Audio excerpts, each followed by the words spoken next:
It's Nolan. What's going on, beautiful people? It's the kid J Nolan here, and we're back for another episode of the Pen Game Elite Podcast. All right, it's been a little minute since I made one of these because I haven't seen a lot of information out there going on that just needs to be talked about on the podcast. I've been doing other updates on my channel, so I'm glad to see this new announcement from rapper Jack Harlow. Okay, now if you're a fan of Jack Harlow, you should know that he has not been on any tour this entire year. As a matter of fact, the only tour that he's been planning to do is his No Place Like Home tour, which is in his home state of Kentucky. And the way that this works is he's going to do a 6-city tour in his home state. He's going to perform at stadiums in those cities, right? So he's creating a destination experience for his fans. If you want to see Jack Harlow perform, you're going to have to either be local or fly in to see it. We're seeing more of this happen, like J. Cole with his Dreamville Fest. It's sort of the same type of thing. They take over Dorothy Dix Park. Every year they do the Dreamville Fest. You know, J. Cole is headlining it. All the Dreamville artists are on the lineup. And then it accompanies other artists, you know what I mean, for the 2-day experience. We also see independent artist La Russell, who's created a destination experience in his backyard at his home, right? Where he built a pergola and a stage. I think he could fit about 300 to 500 people in his backyard, standing room only. You know, his family cooks out, they sell plates.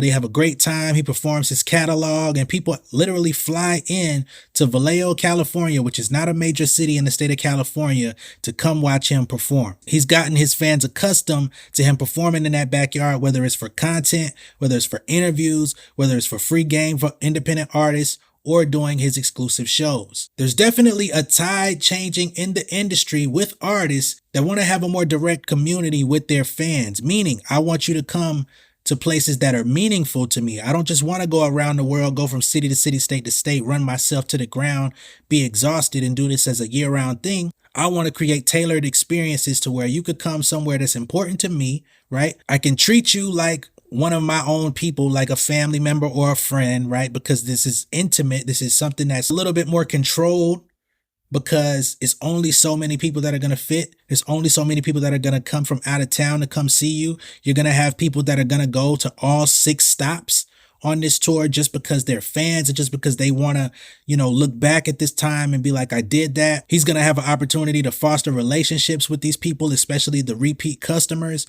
So this is the future of music. Y'all don't see it right now, but even think about Usher. This is the new updated version of what a residency can look like. And you don't have to be a legacy artist and go to Vegas and do that. Usher's out there in Vegas. He's been there for what, a whole year, maybe 2 years now, performing the same music, wearing the same outfit with the same skates, doing the same serenades for the ladies, different ladies. Every night the videos come out, go viral.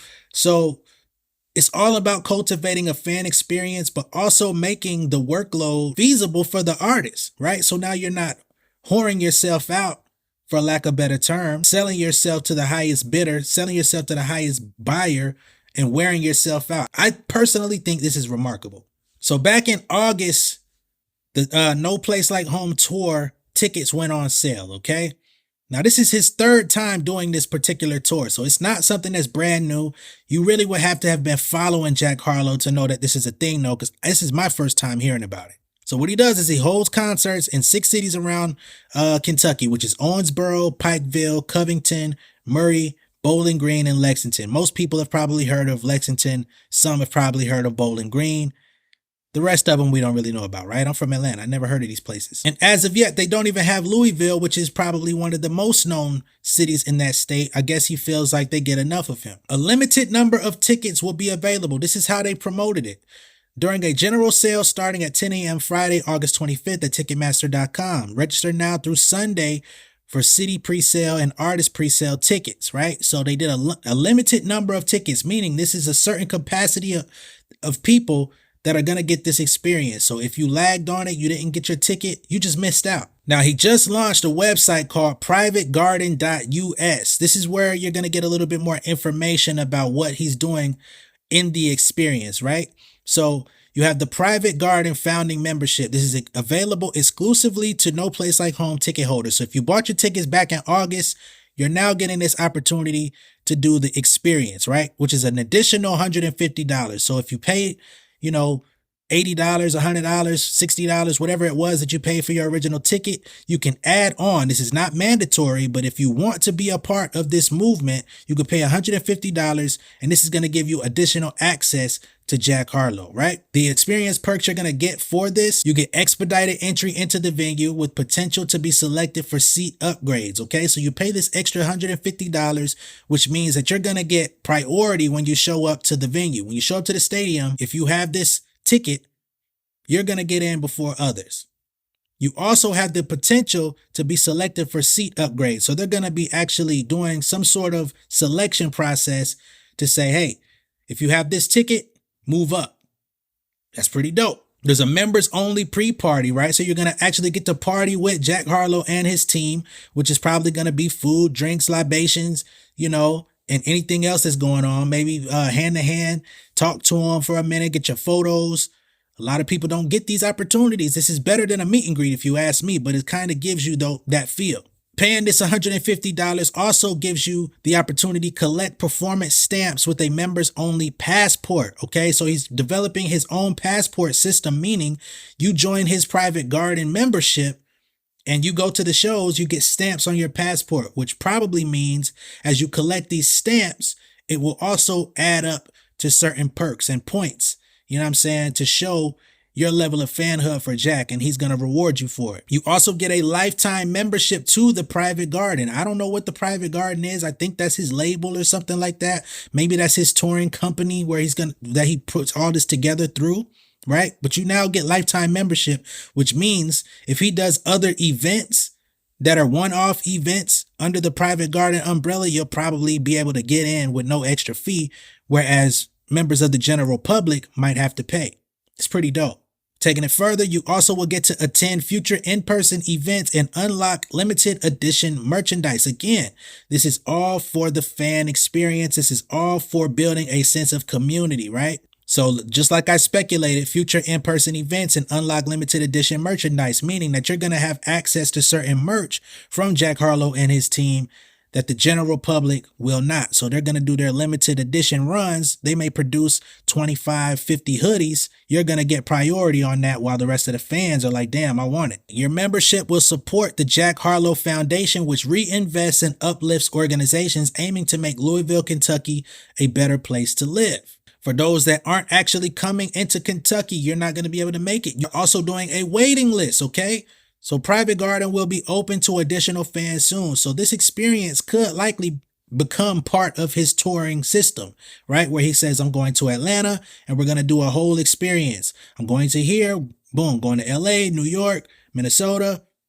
But instead of doing a 50 city tour, he might start minimizing it down to 10, right? And just doing these sorts of events. I think this is fucking genius. So again, I feel like this is the future of being an artist. It could be the future of independence. It could be the future of mainstream acts as well, right?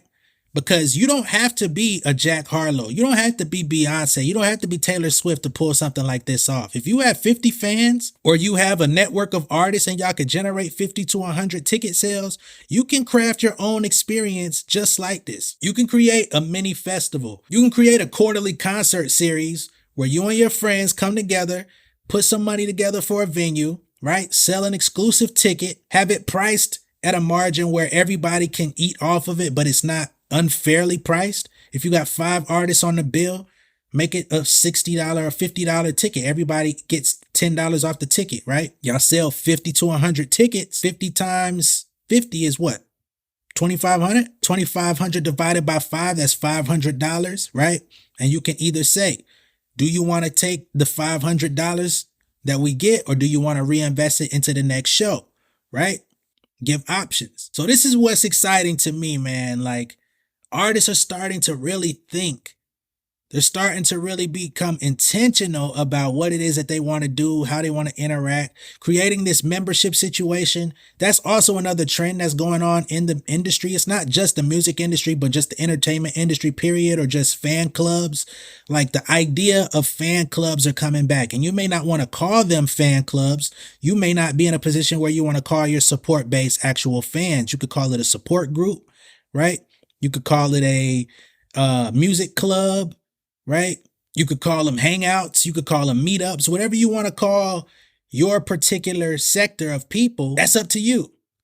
But the sooner that you start actually being intentional about these things, the sooner you could get into actually making money off of your art, making actual business decisions on behalf of your art, instead of waiting on promoters to chase you, instead of waiting on somebody to book you at a local talent show, which is basically what these showcases end up being. Instead of waiting on somebody to come sign you to a record deal, why don't you sell some records on your own, right? Start pressing up your own music. Right?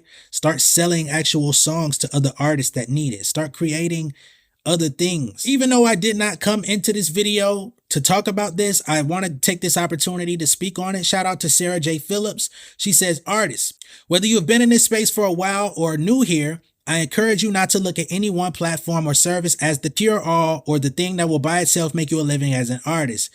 They are all tools, additional services. If you don't use or view them as such, you will be severely disappointed. I'm a full-time artist and so lucky to be, but I'm not making a full-time living off of any one platform, nor have I ever expected to.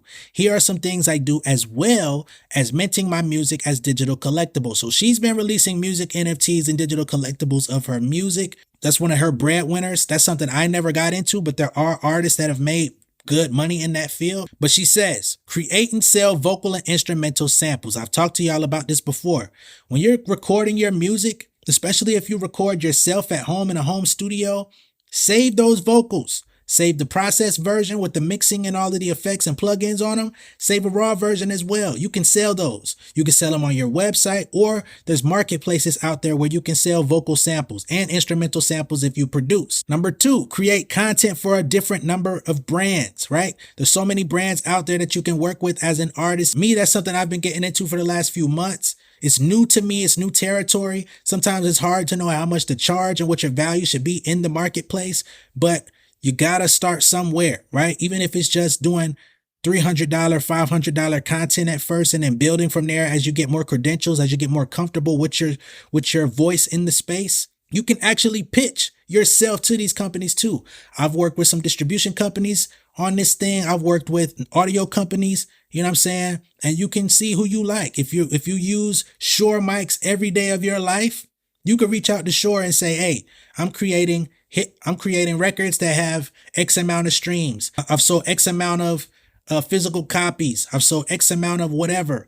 I have a successful podcast that's getting this amount of monthly views. I would love to be a spokesperson for the company. Sure, it might not hit you back, but there's so many others that you can reach out to, especially if they're more boutique, if they have smaller followings than a Shure. Everybody's knocking at their door, but you can just look into it. You know what I mean? Especially if they're smaller. Number 3, write and pitch for sync licensing. I've talked at length about sync licensing on my channel, on all my social media. I've been talking about this for years, man. Sync licensing has been a life-changing experience for a lot of different people. As a matter of fact, I'm actually holding a conference in January called the Sync Music Success Conference with a few of my peers. And we're going to be teaching artists how to get into sync licensing.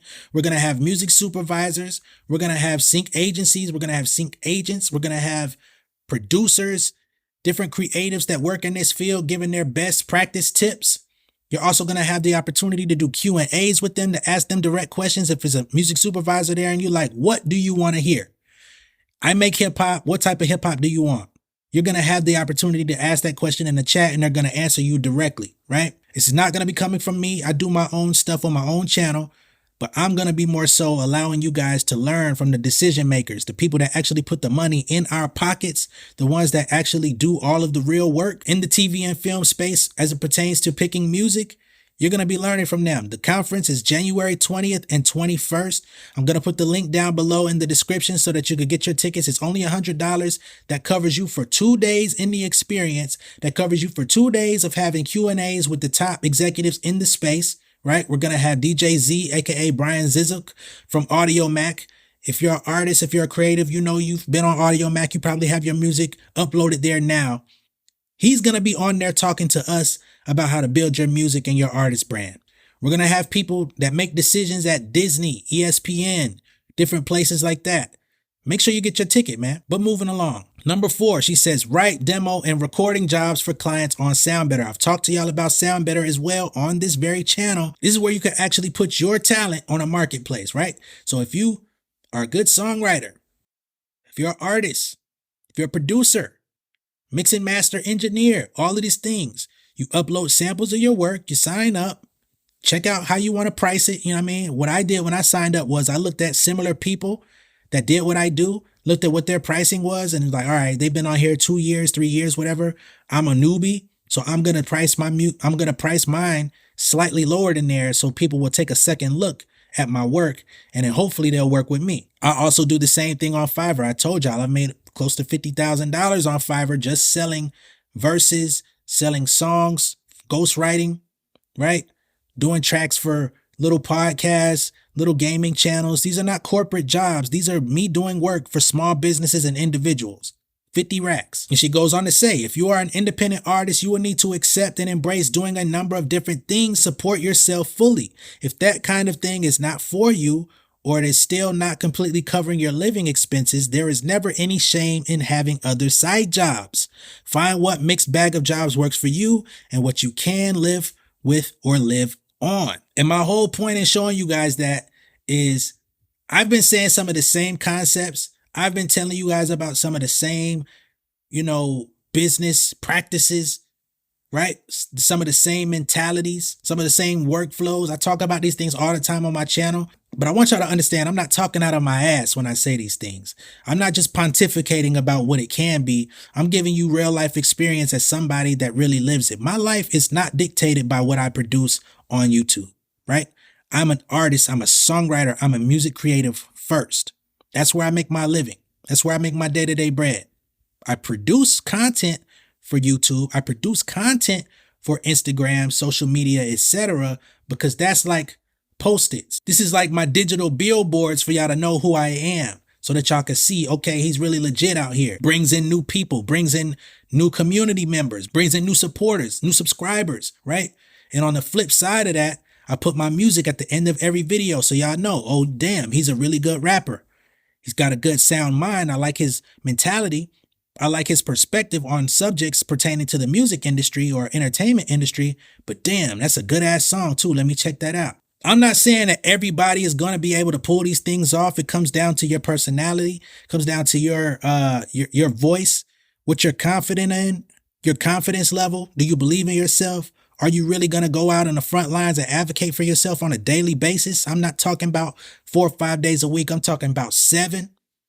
I'm not saying you got to produce 7 days a week, but you got to advocate for yourself 7 days a week. If you're not ready to do these things, it's no shame, like she said, but it's just going to mean that you got to be down for the long haul to where you can still build while you're getting there. And when you finally get to that full-time spot, it's not going to get any easier. Nobody's going to come and just hand you money for nothing. They want to see the results that you can produce. Now, how this ties into Jack Harlow, he would not be able to have this No Place Like Home tour where he's bringing fans into Kentucky to do 6 shows throughout the state if he didn't have a track record, if he didn't believe in himself, right? It's not just the label's doing. The label propelled his efforts, but he's been Jack Harlow for years. You got to look at yourself as a similar entity. And you got to build from the ground up. You can't be afraid of the hard work. You can't be afraid to put together a show where 5 people show up. I know you don't want to do that, but the next one you do, if you learn from it, you might get 10 people, 15 people to come. You can't be afraid of hard work. And that's why having different income streams will allow you to actually have more of a budget to where it's not coming out your personal finances when you want to do cool shit. It all ties in together, man. Let me know what y'all think of this down below in the comments. Be sure to like and share this video. If this is your first time seeing me, go ahead and subscribe to the channel. If you're hearing this podcast or watching this podcast on any other platform, be sure to subscribe and follow the Pen Game Elite podcast. Also, go to pengameelite.com and join my Pen Game Elite community. It's free to join, right? And you can actually message me once you sign up and you get your account on my website. You can send me DMs because I'm not going to be answering DMs on social media no more.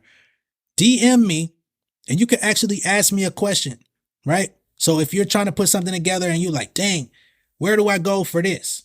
Hit me up on the Pen Game Elite community. It's available to you. It's free to sign up. Now, if you need in-depth information, if you have more than one question, I'm not going to keep answering you. You're going to have to book a consultation with me. But if you have a simple question that I can answer in maybe 60 seconds to 5 minutes and just like give you something to spitball and you could go off and do your own thing, Join the community so you can send that question to me, all right? Much love and respect. I'll see y'all later. Peace. King of my city and cul-de-sac. Coming out swinging like soldier rag. Leading my people like quarterback. Boy, I study this shit, I'm an almanac. Had to get up and grind. Knowledge is booming, I'm here to apply. Came with the chip and the dip, it just single the mind. We finna do more than survive. I need my check. Spinning the block for the Gouda. We hitting the jeweler to flood out the net. We don't do beef for computers, I'm straight out the sewer. We come when you rest. Niggas be looking perplexed, so keeping my foot on their neck. No map, I trust my gut for the quest. With drama, I'm fully abreast. I was ready for years and they died of me. All of a sudden, they tell me they proud of me. I been dropping these haters like calories. Cross them out, I came back with some boundaries. Stand for my honor, but you run no gunner. Packing the stick with a drummer. Wanna catch my bad, won't fumble. I done came too far to be humble.